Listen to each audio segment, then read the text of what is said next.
2016, the herb of the year is capsicum.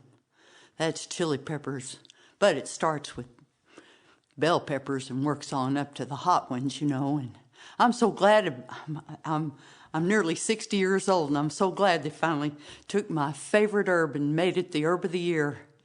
Because it started when I was just a mere child, just a little tow-headed toddler. When my parents started me on it, I was one of those thumb suckers, and they had this juice that they paint on that thumb, and put your thumb in your mouth and you take it right back out. Because it was hot pepper juice. And then as I grew older and I was a little girl in 5th grade or so, I was into biting my nails, and my mama had this stuff look like fingernail polish, and she'd just paint it right on there, and that broke me of biting my nails, because it was that same hot pepper juice, painting it on. So thing is, though, I started kind of liking it, and I got to where I was really biting my nails lower down, but then I quit because of vanity. And then I got older, and I had to get a job in town because I had such a habit for hot chili peppers that I was having to go out and buy my own, you know. And so I like the best those jalapenos all packed in oil and in a tin can. And I was finally home one day on my day off, and I was popped up on the couch, and I had my can of chili peppers and my can opener and some hot cheddar cheese, you know, and some everything just right like I liked it, some crackers, and I took that old can opener and I went like that, and when it's punctured into the lid of the can, all of a sudden that can exploded. And all that juice got right on my face. And so I jumped around the house a lot. And then I splashed my face with water, and then I laid down. And then I moaned, but after a while I felt better. And that's the thing about capsaicin. It makes you get in a lot of pain, but then it takes you to higher places. And so I got to where I was liking that too, but I didn't want any more exploding cans. So I started growing my own chili peppers, you know, just for my own use, you know. And so then life got better, and I got grown up, and I got old enough to start making my way around the world, and I found my way to the Ozarks. And when I got there, I actually got here, but I got first in Newton County, and I noticed that it was going to take a lot of getting used to not having any money. And so I saved up my money in New Orleans, and I got myself a tool sharpening shop, and I moved it up here to Newton County, and then I ended up over here in Stone County working at the Ozark Folk Center as the herbalist. And nonetheless, it was still kind of people living close to the bone, especially me being a gardener and all. And so they told me the first year I'd have to leave after I'd worked all summer. And so I heard that you could go make a good living as a tree planter. And so I said, wow, that sounds like just the thing. And it is just the thing. They pay you 3 cents a pine tree. And they give you this bag where you pack 500 pine saplings in on your body, and they give you something called a hodad. And then you go and camp out in the coldest, meanest weather, and they send you out with your hodad and your pine trees into places where machines can't go. And so I was thinking, as an herbalist now, that what I needed to do was get some chili peppers, and I needed to get some garlic, because those two together, surely I could make it through this whole winter of tree planting, making 3 cents a tree.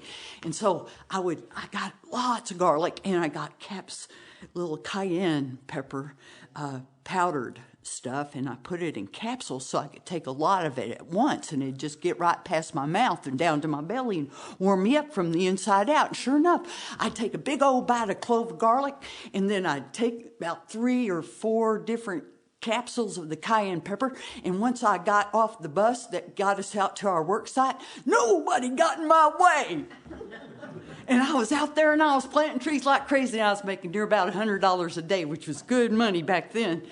And so I made it through the winter, and I didn't die. I did get a hernia, but I didn't die.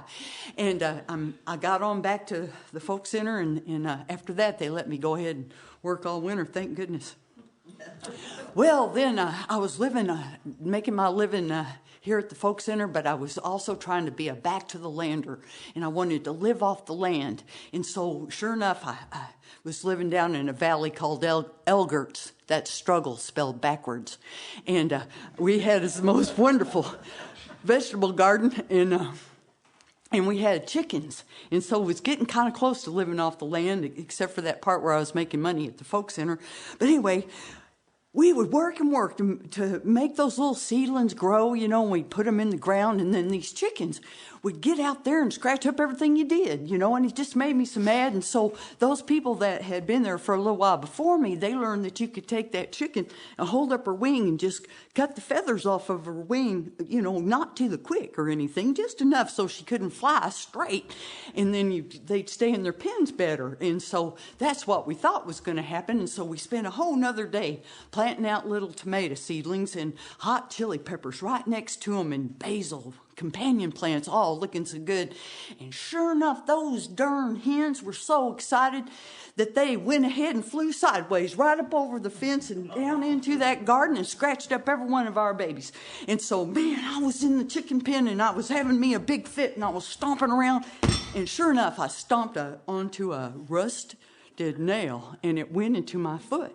Well, I wasn't making enough money to buy insurance, for heaven's sakes, and so there I was, stuck out down at Elger, struggling backwards, and no money to go to the doctor. And so we went to the great herbal. It was called Jethro Kloss's Back to Eden. And I'm sure most of you will go, yeah, I remember that. And so we looked up the recipe for lockjaw. And all it took was some hot cayenne pepper and a little bit of alcohol and some myrrh. And so, of course, we had myrrh. Don't you? We had to have myrrh. We had myrrh because people got toothaches. And so we'd have myrrh, and you could get it at our local health food store. And so we had myrrh, and we of course had the cayenne pepper because I was addicted, and we had the alcohol because who wouldn't, and we put it all together and doctored my foot. Just put a big old put it on a rag and tied it on, and sure enough, you can tell I didn't get lockjaw. Well, then life went on, and here I was at the Ozark Folk Center getting a little tad famous, just, 2 or 3 years in, about being an herbalist and all.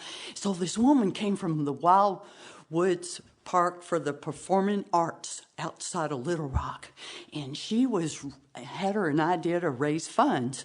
And she said, Tina, she said, I've had so many banquets and dinners, where they serve you that roasted chicken with that indescript gravy on top, and they charge lots of money for it, and it's always the same thing.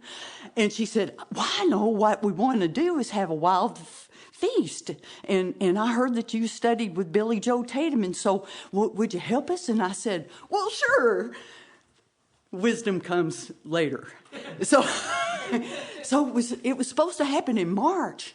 And so I said, okay, I know what we're going to do. We're going to have wild greens, we're going to have chickweed, and we're going to have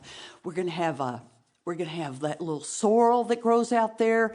And, man, I bet you I can dig up some wild potatoes and some cattail shoots. Yeah, that'd be good. And so I just made her a big old long list of stuff that I would provide. And then she had people that were caterers that would put the trout out there, and you couldn't serve bear or anything. So I think we thought of something else. But anyway, it was a delicious dinner sounding, and I just didn't realize that I'd signed up to provide all this food for hundreds of people. And so I got friends. Wisdom came for them later, too. But anyway, my friend Penny Miller and I, we spent this day in March, which was like a Wednesday before the Saturday of this big wild foods feast for the performing arts. And we spent the whole day when the temperature was about 35 degrees and overcast.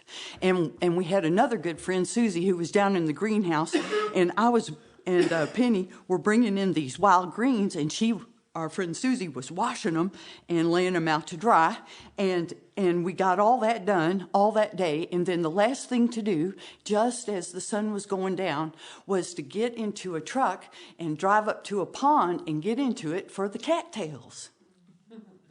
Well, cattail shoots, this was my first time with cattail shoots, and so I sort of planned ahead. I knew that it was going to be cold getting in a pond, and so I got this recipe for winter pond wading. And all it took was some ginseng and some hot chili pepper and a little bit of alcohol. And so I was like, I can do this. And so we made it up. We made up this big decoction, and we had it even warmed in the thermos. So as we were riding along, bumping up to this pond, we were drinking this winter pond wading concoction. And so by the time we got out of the truck, we're heating up. And so Penny, she was really smart because she came from Florida, and part of her job was raising tropical fish down there. And so she had the hip wading boots. I, on the other hand, had no boots. And I had this dread of getting into that truck and bumping all the way back down to the other place where we were going in wet pants. And so all I had on was a wool sweater and a big jacket. And the rest of me didn't have nothing on. And so we were out there with our big tote bags, and we were pulling up these cattail shoots. And we're, the first time we're out here doing this, we just trust that Billy Joe Tatum knew that they were actually edible. And we were looking at them, and so you have your old growth and your new growth. And so we decided that the new growth, being logical and all, would be the tender parts. And so we're popping those out of this pond, which means you had to sink your whole shoulder all the way down, pop it up, put it in the bag. And we're going, how much do we need for a couple hundred people? I don't know. Keep pulling. Then all of a sudden the temperature must have dropped to about 31 degrees. And all of a sudden those clouds up in the sky started letting all this solid stuff fall down on top of us. And so I looked at Penny, and I'm just shaking. My lips are blue, but I'm warm in the middle. And I said, Penny, I reckon that's enough cattail. And so she says, I think you're right. And so we took our tote sacks and we threw them in the back of the truck, and off we went back up the hill. And our friend Mel Broder had a hot tub. So after we thawed out a little bit, our innards were still warm, but we got into that hot tub and settled on down.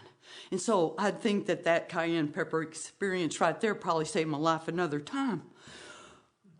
Well, then time went on, and we come to the present day. And since that time when I was eating jalapenos and then cayenne pepper, they've started playing around with peppers. And first they told us that habaneros were the hottest peppers ever.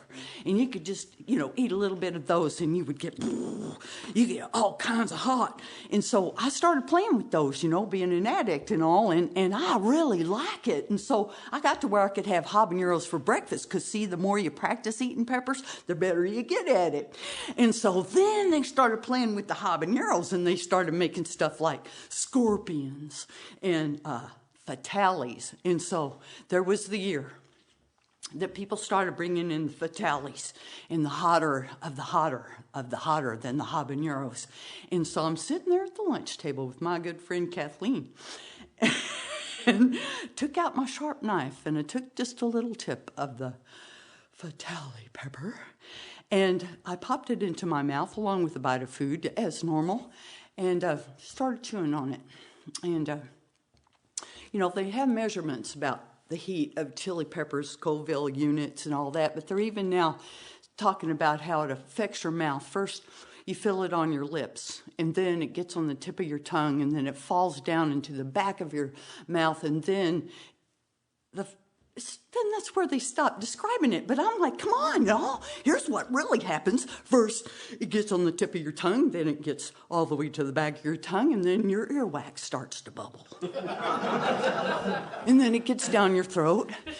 And then you can feel it all the way inside your solar plexus and down to the pit of your stomach. And we'll go on down from there, And it's like, and I kept on holding on because I was like, don't scream.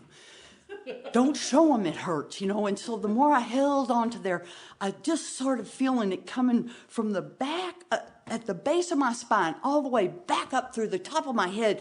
And I was seeing the whole universe explode. And I felt like I had been transcended into a celestial place, And so at this point, I have to tell you that if humanity would take up the eating of hot chili peppers, we could evolve. And so all that is true.